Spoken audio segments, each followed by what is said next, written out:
Good afternoon, ladies and gentlemen. I'm very happy to host today my special guest from the United States, Mr. Aaron Charpentier, who is a novelist. Hello, Mr. Charpentier. Thank you very much for joining us today. Hello, Mr. Kotzian. Thank you for having me.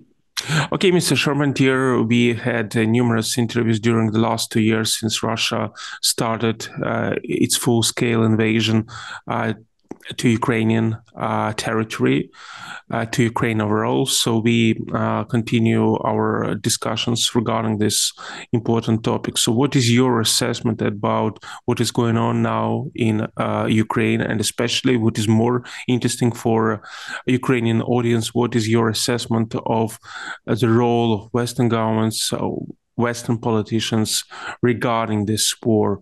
Why we don't see, let's say, the help, assistance Ukraine really needs now in this war?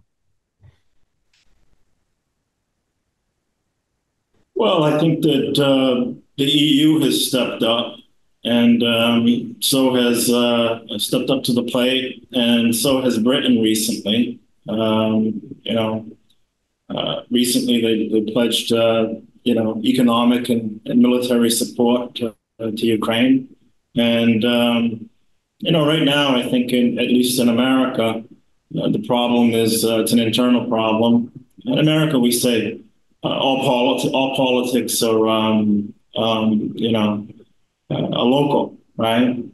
And basically, there's a lot of I can't put it in any lighter term, but I mean there's a lot of chaos in America these days, domestically. So as they say, all politics are domestic, and so I think that pretty much characterizes the American way of thinking about politics. And I think it's difficult for Americans to really contribute and really be active the way they were before, the way we were before, because of all that's going on in America domestically. But I don't think that America's commitment has changed, at least in terms of what Americans and what the government wants to do.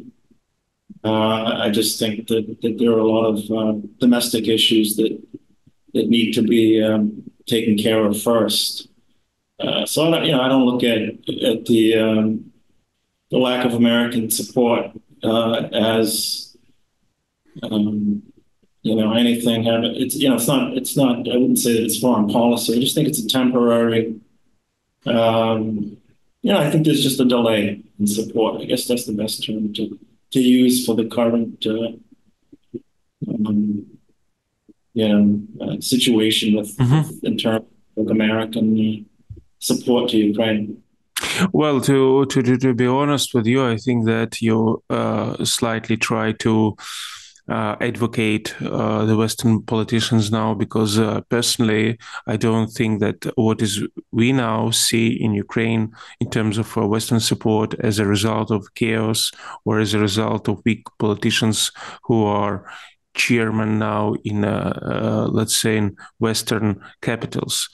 I see that there is a quite different problem. The reason is that um, the West, the Western outlook on the Russian invasion to Ukraine is an outlook as on the regional conflict or interstate conflict. So despite Ukraine is calling this war as a war between Russia and a coalition of Western states do not consider Russian invasion into Ukraine as a war between the West and Russia.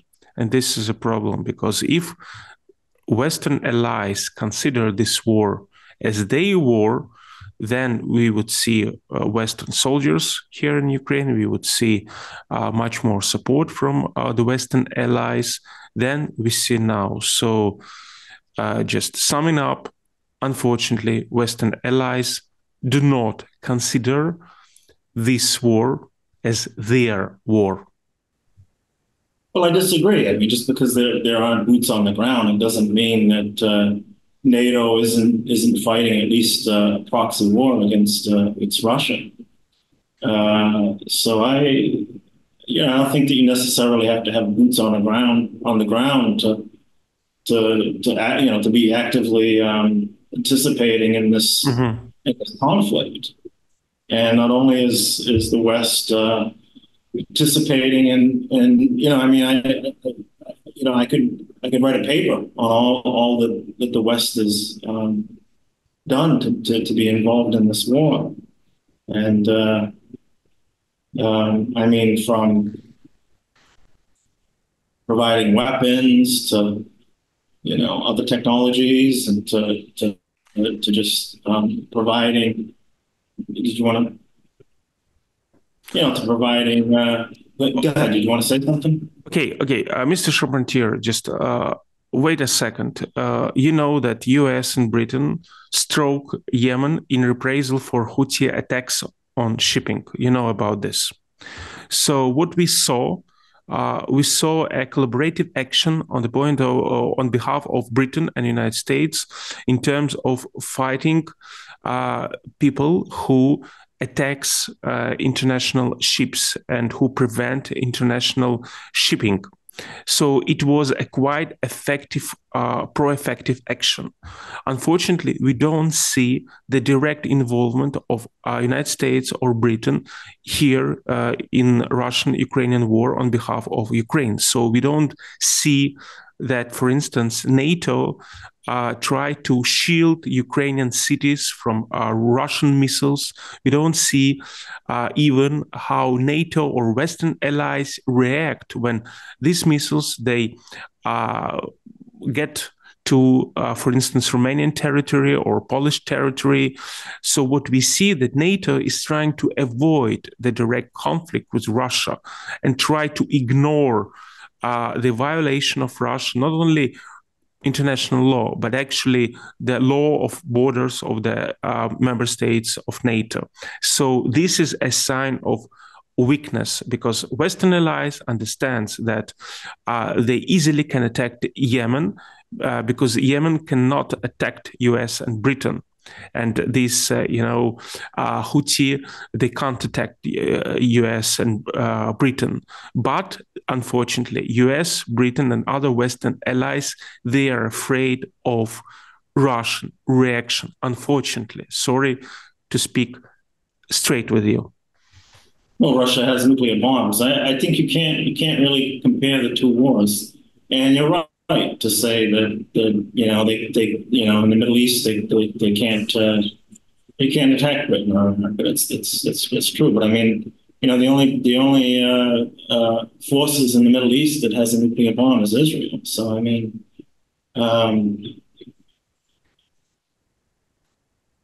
and so I think that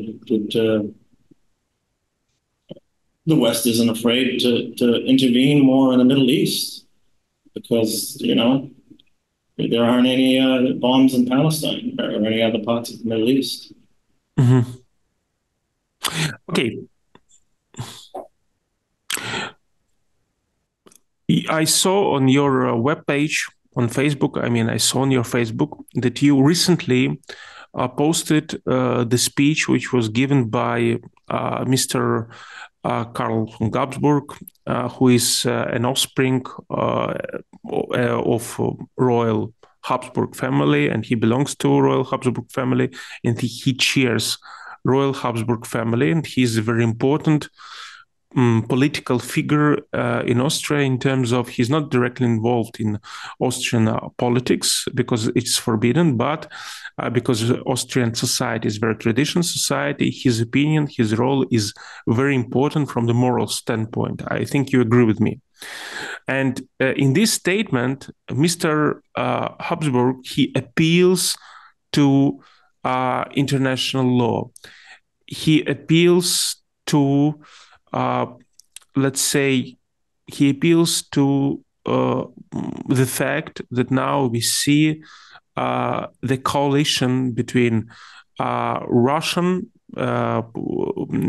North Korea, Iran, in terms of, let's say, breaching international law and causing troubles to the world order. You remember these words in his speech, yes? Yes, yeah. Yes. So how let's say this outlook of Mr. Habsburg in particular and other people in Austria and other European states correlate or corresponds with the fact that many Austrian companies and other European companies and some Austrian banks, I don't want to mention them, they continue to operate in Russia.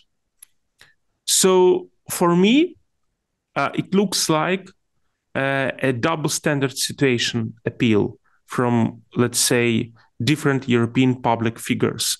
When they, from one side, they calling Russia, let's say, a center of evil, an aggressive state, and from other side, companies from Western allies, they work in Russia. Moreover, 2 years ago, when Western allies imposed sanctions on Russia, Ukraine was promised to get all finances Russia possessed on Western accounts. Still, Ukraine has not received them.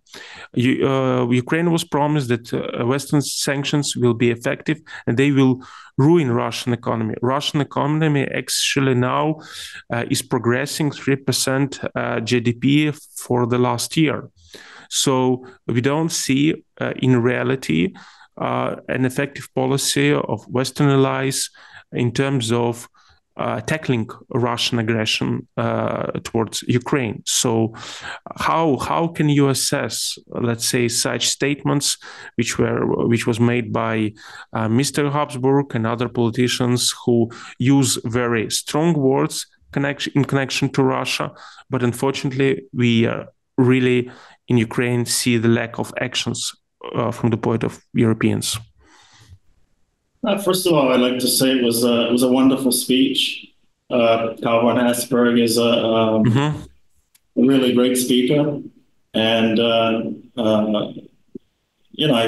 revere the man. I mean, I can't put it any other way.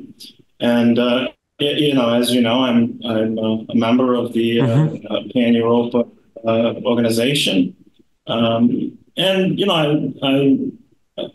I can't say that I agree with everything that they say, and if you've noticed in my some of my pictures, especially with Karl von Habsburg, my tie was slightly undone, and to kind of show that, well, yeah, I support Pan Europa, but I might disagree with some things.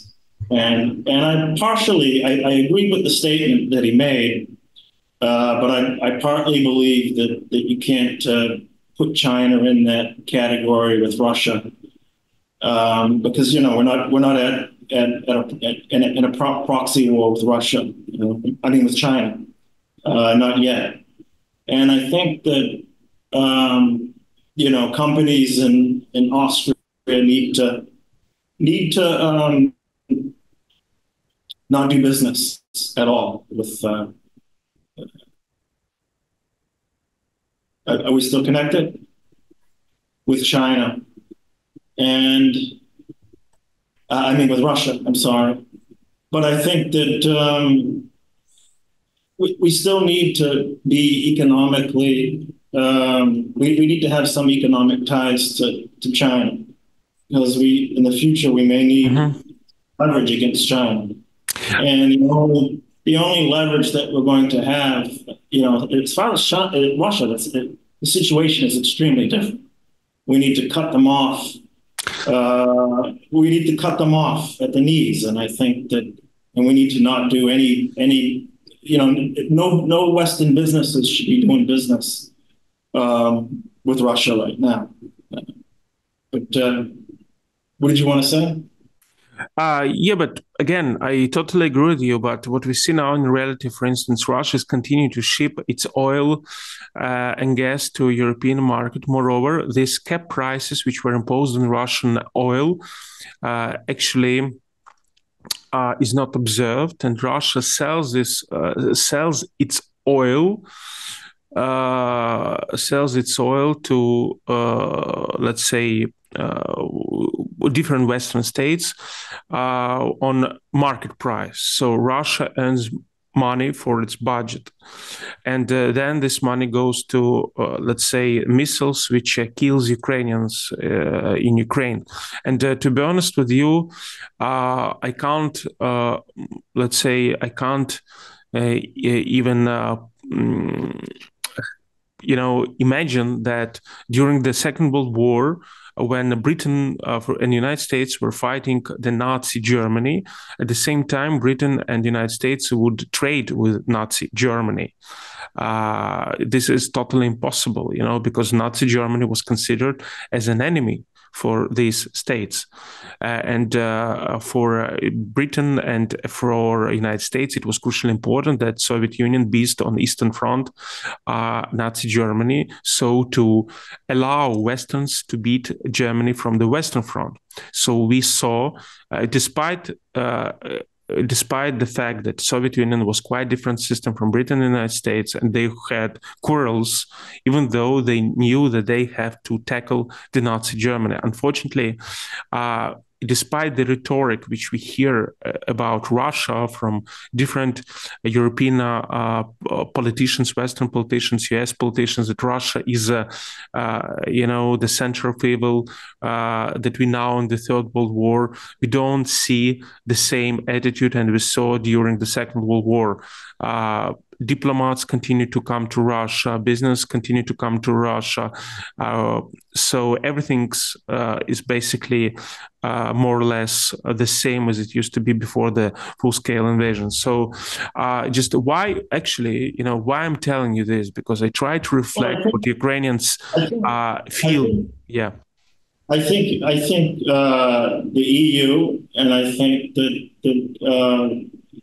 America, I think Britain needs to sanction and hold these companies responsible for still doing business with Russia, and this needs to be done right away. And I agree with you. There should be zero tolerance at all, and there should be public condemnation. And I mean, this is. I can't believe this is still happening, and it's just actually there were some. I won't mention any names of any companies. Well, a lot of them were. Well, there were some businesses that were doing business with Germany, Nazi Germany, early on.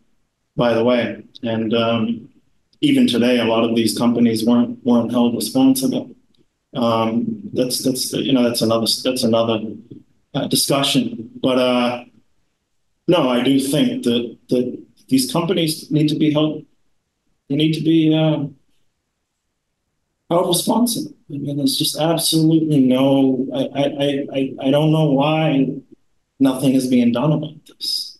I know that there are a lot of talks within the European Union, and I think that Karl von Habsburg's speech, especially, and I'm not going to name the company online, but I mean,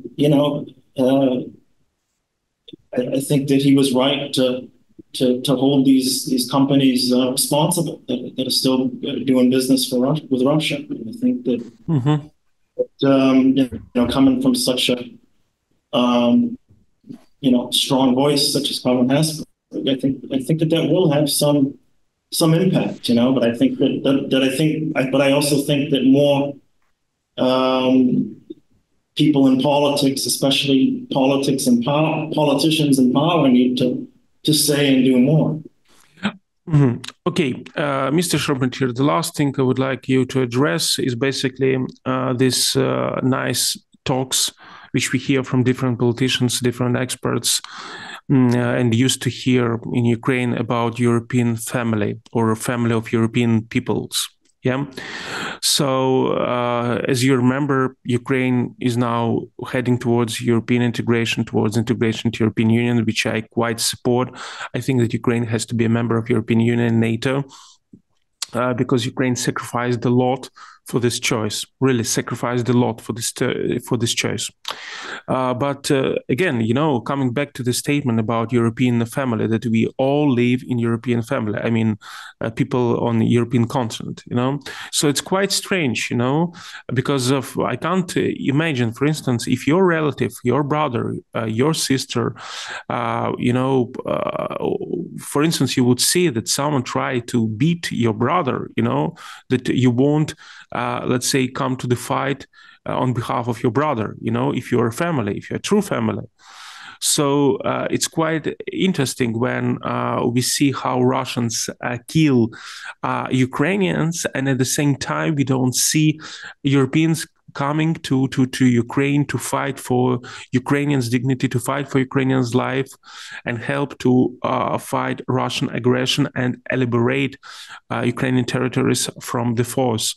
So, if we are European family, and we hear now from different European officials that Ukraine now actually testified by its action that Ukraine is a member of European family. Wow, this is really cool that Ukraine now is a member of European family. If Ukraine now you accept as a member of European family, then why the hell you don't fight for Ukraine? Why the hell you don't come and fight for Ukraine?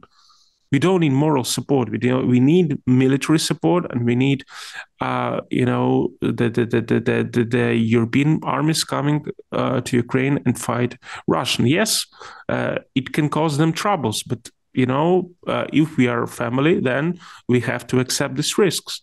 So you understand my emotions, So I don't like lies. I don't like nice talks. I think that these nice talks, they are especially naive in times of war, in the times of when 10,000 people are killed by Russian invaders, in Ukraine. Sorry for my emotions. Oh yes, as you know, I'm currently in Thailand, working at a university here. As you can see with my nice tan here. Mm-hmm. And I was coming home. I think it was on Friday, and a young Ukrainian stopped me, one of my colleagues, and he asked me, what was going on, and with no, I actually asked me what I was doing for the weekend, and I told him that I would be doing some reading and some writing and an interview, and I told him that I do TV interviews on Ukrainian TV once in a long time. It was once a week at one point, right? And so he asked me, why America and the West, and why Europe and Britain are doing more to help Ukraine. And I think that I answered him, but it was a very, very difficult and I feel incomplete answer. And it was a very difficult question to answer. And I think that that's something that we shouldn't be asking, but I fear that it's a question we'll be asking, at least until mid-year, at least until the middle of 2024. Yes, this is very important, and you just actually approved that Ukrainians are really wondering why it is going on, like this, why we lacking Western support, because if, for instance, Ukraine even received more military assistance last year and in 2022, then we would have more chances to return back all our territories occupied by Russia. So Western allies gave time to Russia to re-equip itself, to adjust to Western, let's say, military standards. So now we have problems, we have challenges within this war, especially with air support these days, as we speak, literally. And the holdup in economic support in America is definitely related to the situation. And this is good for Russia, obviously. I mean, they're. So basically, Ukraine was put in the situation. I'd like to applaud Britain for stepping up. I'm sorry. Ukraine was put in the situation during the first months, and still Ukraine in the situation. And Ukraine, is like a beggar who always have to ask something. Please give us more tanks because we need tanks to fight Russians. Please give us aircrafts because we need aircrafts to fight Russia. So please give us more missiles. Please give us this. Please give us that. So we always have to beg, and we always have to justify that we need. But Westerns know that we need this. So basically, we lost time, and Western allies gave this time to Russia. So Western allies, they indirectly, they support Russia, or indirectly, they can be blamed for the fact they did not prevent the war, because when the President Zelensky, he called for Western allies to impose sanctions on Russia before the war, no sanctions were imposed almost. No sanctions were almost imposed. So West did not prevent this war. West provoked this war. And West does not fully support Ukraine during this war. This is not good. I know that this is a very ugly truth, but we have to speak straight, what is going on. West support Russian invaders indirectly, or do not provide enough support for Ukraine. Sorry. Well, I've been seeing a lot of frustration, like your frustration in a lot of interviews with Ukrainian experts and just Ukrainians that are active in this fight. And I think I definitely have to go to Ukraine this year. I really need to make it there because I really need to. I think there's nothing like really being there, being because for me, of course, I look at this war in a very different way from a lot of people who haven't lived in Ukraine, and I also have a lot of friends in Ukraine. So for me, it's very personal. I don't just look at it like I'm playing chess or something. So for me, it's very personal. But at the same time, I have to admit, I truly can't feel what's going on in the war and all that unless I actually visit. So I really, and then I'm sure that I'm frustrated, of course, but of course I'll be more frustrated being there and actually seeing everything for myself. Mr. Charpentier, thank you very much. Again, please accept my apologies for my emotions, but this topic is very important for me, obviously, because this is my country and I'm a big patriot of Ukraine. And also I'm a big patriot of truth, and I really want truth, clarity, transparency be brought back to the politics, to the international politics, and actually the sense of dignity. So Mr. Aaron Charpentier, a novelist from the United States, was today on the air on a media-informed TV channel, Odessa, Ukraine. So please subscribe to the TV channels and leave your comments on this TV show. So I'm looking forward to have you again on my TV show, Mr. Charpentier, and all the best. Thank you. Thank you, sir.